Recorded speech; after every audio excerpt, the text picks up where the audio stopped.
Are you there? Are you there? Is there anybody there? Well, I just want to tell everybody something. So I got a little. This is. Does anybody have this thing in their life? I call it the Circadian, which, by the way, is one of my favorite songs by David Cook. But you ever noticed how our lives just seem to keep going in circles with things, people, places, feelings, emotions? It's just such an anomaly to me. You know, I've had, just in the last 2 days, I've had this weird, beautiful thing. First of all, about 5 years ago, I was so one of the places that I go to most often, probably 5 times a week, is the Dollar Tree. I love me some Dollar Tree. I love it. And whenever I'm in the Dollar Tree, I always get into conversations with people. The most random conversations, because you know me, I never shut up. And if you think that's any different when I'm standing in line at a grocery store or just about anywhere, like, this is it. Like, I can't shut up.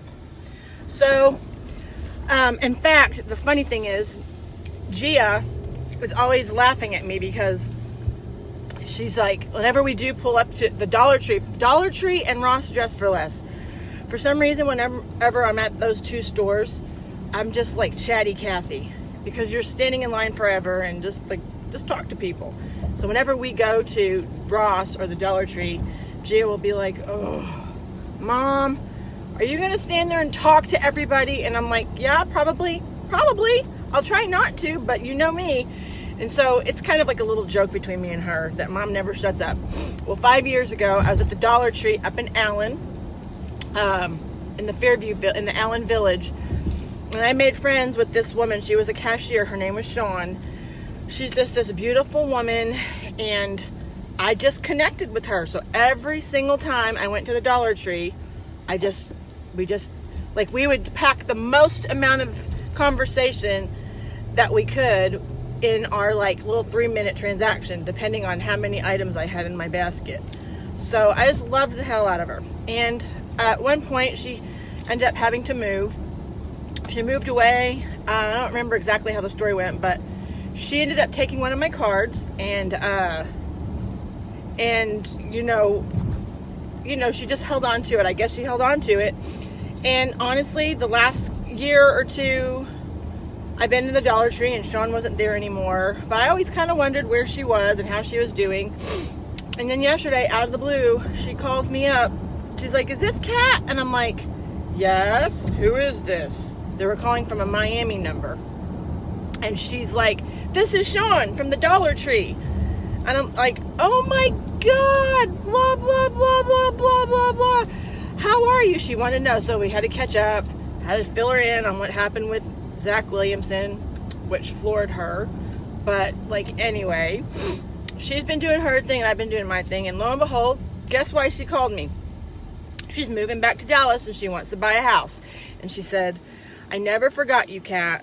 She goes, there's just something about you. She goes, "I've had your card in my wallet for the last 2 years." And she said, "I always said someday if I ever go back to Dallas and it's time for me to buy a home, I'm going to call Kat." So she called me up and we're going to look at houses on Wednesday. That's the first beautiful, weird, awesome thing.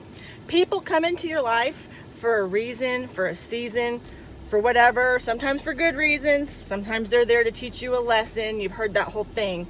But honestly, I just can't stop making connections with people from whatever time. I mean, honestly. So then also, so this is Saturday. Tonight I'm going out on the town. I'm having a little girls' night out with a friend of mine. Her name is Tanya. I have known this woman for 30 years.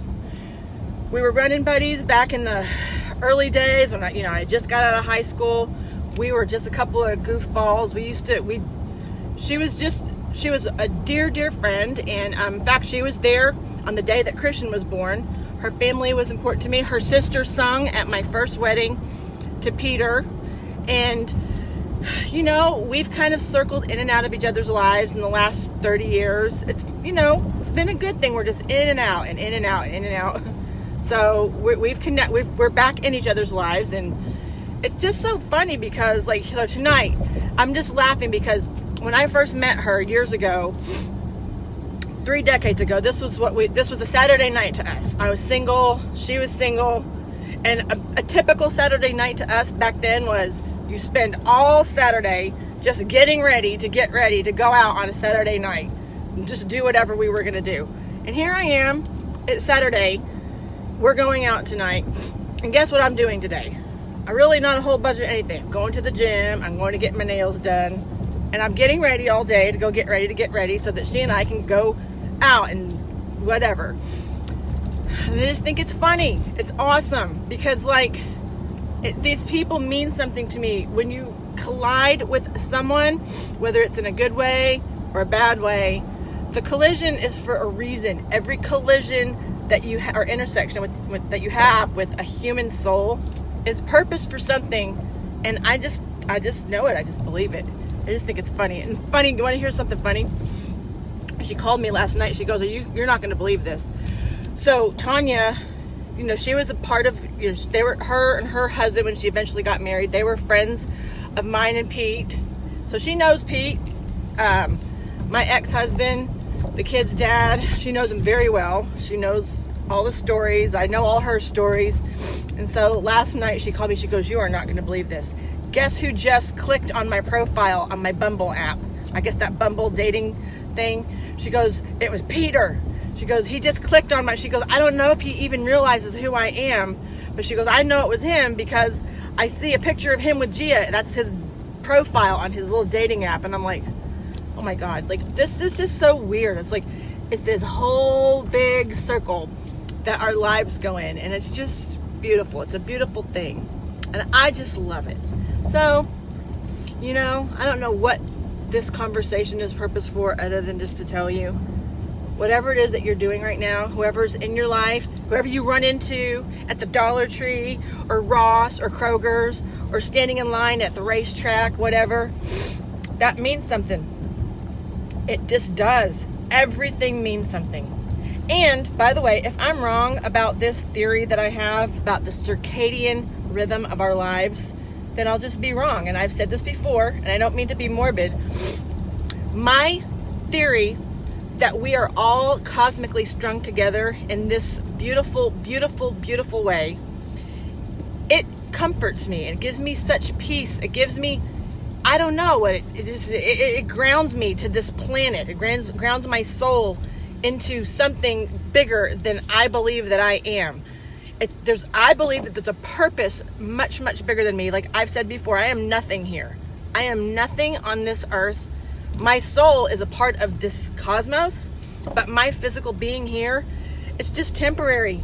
And it's just, and just knowing that and believing that and really resonating with that, it grounds me to something that's hard to be grounded to. It's really easy to get lost in the sauce of this life that we live in. And I think it's a problem for some people. For me, I know what I know and I believe what I believe. So here's the thing, and it comforts me.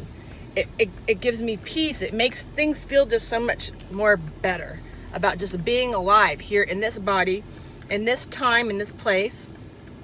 And so the beautiful thing about this is, if I'm wrong, if my theory about the cosmos and how there's something much bigger here going on than meets our eyes and the flat surfaces that we can see, then I'm just going to be wrong. And someday I'm going to die.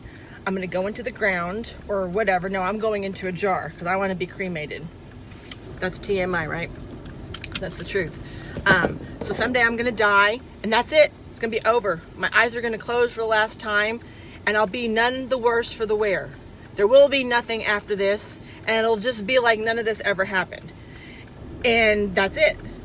But knowing what I know and thinking what I think and believing, having the faith, the blind faith in something higher than this, the force and the drive that's running this show, having that faith and that belief,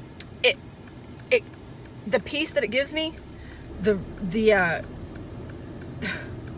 I don't know, it just makes me feel so much more better. It makes this game a lot easier. It makes this journey a lot easier. It makes everything a little bit more palatable, a little less unattainable, the grounding that we need.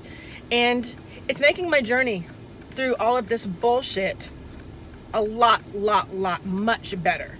So if I die and I'm wrong, that this wasn't all bigger than what we know, then I'll just be wrong. And the worst thing that will have happened is I will have lived on this earth in a much better headspace than, I guess, people that never connect with that reality or that thought process. So that's it. I'm going into the gym. I'm getting ready to get ready. And I love all of y'all. And so if you're running around out there today, smashing into people, crossing people, doing the sliding window thing with other human beings, that means something. Everything means something. It either does or it doesn't. And if it doesn't, it just doesn't. So whatever. Bye, everyone. It's me, Kat.